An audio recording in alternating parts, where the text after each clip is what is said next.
जो कोणी व्यक्ती त्या पदावर असतो मंत्री म्हणून, चांगला निर्णय घेतला तर वाह तुम्ही करून घेतला, तुमचा सत्कार करतात आणि मग तुमच्याच विभागामध्ये भ्रष्टाचार झाला नाही तर पेपर फुटला तर त्याची जबाबदारी सुद्धा तिथं घ्यावी.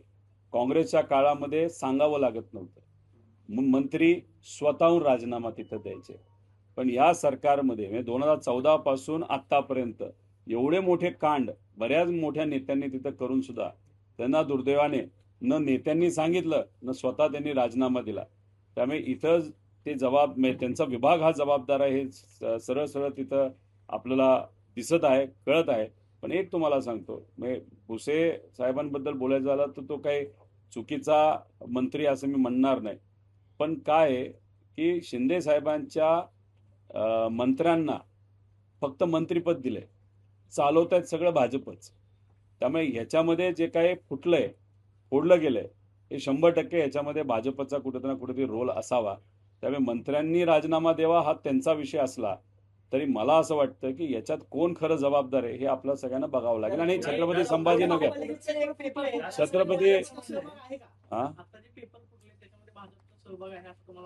संभाजीनगरमध्ये एक कुठला तरी युवा आहे, त्याचं ट्विट मी काही दिवसांपूर्वी केलं होतं.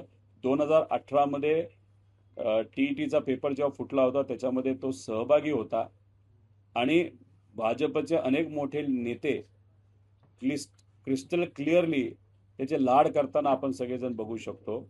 त्यामुळे हा जो काही कार्यकर्ता आहे जो पूर्वी टीईटीच्या परीक्षेच्या पेपर फुटीमध्ये इन्व्हॉल्व होता आणि काही दिवसांपूर्वी छत्रपती संभाजीनगरमध्ये एका मुलाला 21 लाखाचा गंडा त्यांनी घातलेला आहे.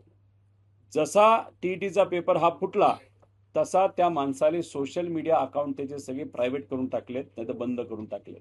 त्यामुळे त्या व्यक्तीचे लाड न पुरवता त्याच्यावर टार्गेट करून खरंच काय आहे ते आपल्याला बघावं लागेल. आणि ह्याच्यात खोलात गेलात तर भाजपचेच काही लोक पुढे येतील या सगळ्या प्रकरणामध्ये, चोराचोरीमध्ये, असं आपल्याला बघायला मिळेल. तुम्ही आता जे उल्लेख केला ओघाओघाने क्रिस्टल क्लिअर लाड वगैरे, तर ऑब्व्हियसली तेच नंतर जरांगेंसोबत चर्चा करताना दिसतात. नंतर पुन्हा तेच पेपर पुढे तुम्ही आता आरोप केले. मग तुम्हाला नेमकं सूचित काय करायचं? भाजप या सगळ्या गोष्टींच्या मागे हे आम्हाला सूचित करायचं. पुणे महापालिकेचा एक पेपर फुटला असं विद्यार्थ्यांचं म्हणण्यात, त्याचं काय फॉलोअप घेणार?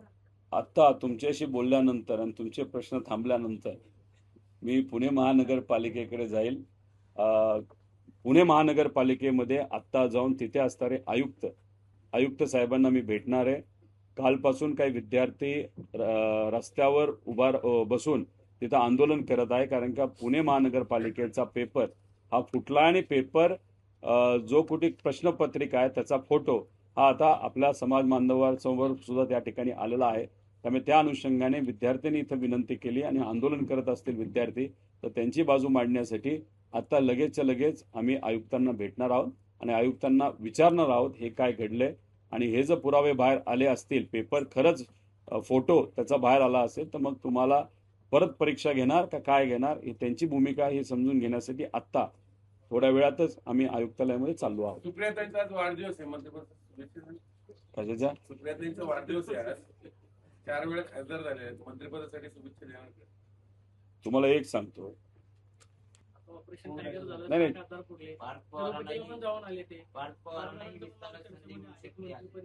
नाही विस्तारात पार्थ पवारांना संधी मिळेल का गुजराती कनेक्शन असल्यामुळे एका दुसऱ्या नेत्यांना तिथं संधी मिळेल हे आपल्याला बघावं लागेल. राहिला प्रश्न श्रीकांत शिंदेचा, नक्कीच त्यांना चांगलं पद तिथं मिळू शकतं असं आम्हाला वाटतं. आणि त्याच्याच बरोबर अशी चर्चा आहे की महाराष्ट्रातला भाजपचा एक प्रमुख नेता, त्यांना दिल्लीमध्ये एक प्रमुख जबाबदारी, सगळ्यात प्रमुख नाही पण त्यातल्या त्यात प्रमुख जबाबदारी ही मिळू शकते.